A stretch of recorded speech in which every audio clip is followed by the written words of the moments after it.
Hi everybody, I'm Magician John Harding. Some of you may know me from the kids ward at Wiston Hospital. Quite a few more will probably recognise me as the bloke with the incredibly bright clothes in the queue for the coffee shop there. But I cannot imagine how difficult it's been for you all at St Helens and Knowsley, working so very hard throughout the pandemic. So I am delighted to be involved in the first ever Time for You Virtual Wellbeing Festival. And I really hope you get the chance to try a bit of balloon modelling. Take a bit of time out. It's a lot of fun. It's easier than you'd think, and it's pretty affordable as well. Watching the video back, it's not completely clear where you get the balloons from, so I'm going to put a screen up in a moment before we start with the lesson, just to show where you can get the equipment. You need 260Q modelling balloons, they're called, 260Q. I use the brand Qualitex, but pretty much any brand will do, and you'll need a pump as well, but the whole lot you can get for less than a tenner. So I hope you have a chance to join in with this. I hope you have a chance to have a bit of fun, and most importantly, whatever else you do, please take a little bit of time for you. Thanks for all your hard work. Enjoy. I'm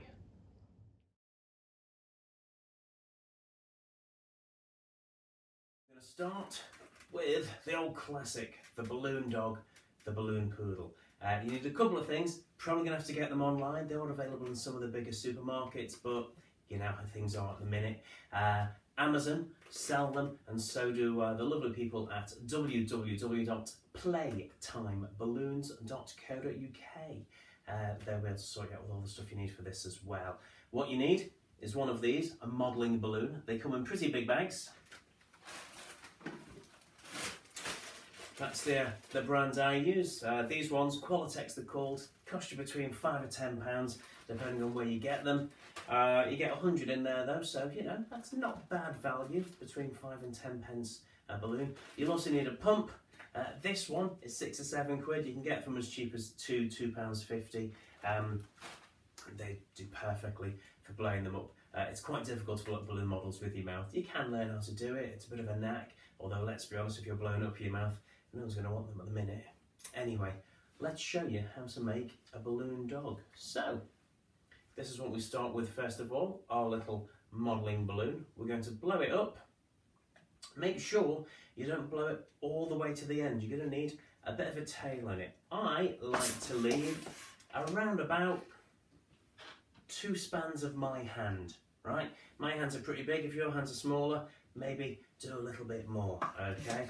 But about 2 spans of my hand before you get to the end of the balloon, because we're going to be doing some twisting in a bit, and as you're twisting, that air's going to be moving along, and it needs somewhere to go to stop the balloon from bursting. That's a fairly good tip. So, the other tip you need to know is that you work from the knot end along the balloon that way. So from the way you've tied the knot, right the way along to the balloon. If you start at this end and try to work back the other way, there was no point leaving that bit there, and what will happen is the balloon will go pop because the pressure will build up as you're doing your little twists. So, remembering to work from this end, I'm going to show you how to do what's called a lock twist. Because if you just twist the balloon like this and then let go, it springs out again. There's nothing to hold it in on itself. You need a little bit of friction.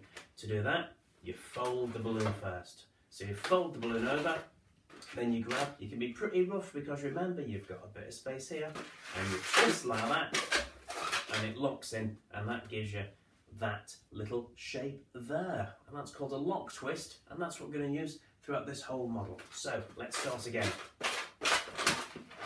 You've blown up your balloon. You've left yourself a fairly decent tail there to make sure you've got space to work. And you've bent over the balloon, once again, about a span and a little bit of my hand. If you've got little hands, make your bend slightly bigger than those. We're going to fold over like this, grab hold of it, do a twist, and there we go. That's our dog's nose and our dog's ears. There we are. Now, next bit, a little bit more complicated. I'm going to leave about 3 of my fingers space and make a twist. I'm keeping hold of that because remember, if I let go, it spins round. Looks like the head off The Exorcist. Not good. So, give it a little spin like that. I hold on. I now go around about 4 of my fingers along. So that's the how big my fingers are. So you've got 4 of them along there. once you've got to that bit, you're going to fold from here back in on itself like this. Second twist, fold in, and then you twist these bits in together. Don't be scared. And there we go, locks in beautifully. Now, let's see how much space we've got left, because I need to work out how long the tummy's going to be. So we've got 2 of those, tummy's going to be there, all right? So, a little twist, I keep holding it again.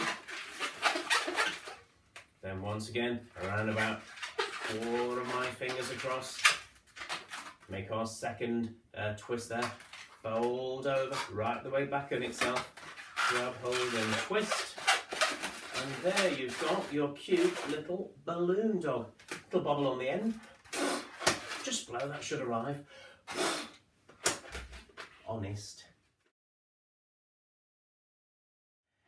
Let's do something a bit more complicated now. You've mastered your first model. Let's try with this one here. There we go, Captain Hook. Now, to do this, what you first of all need to do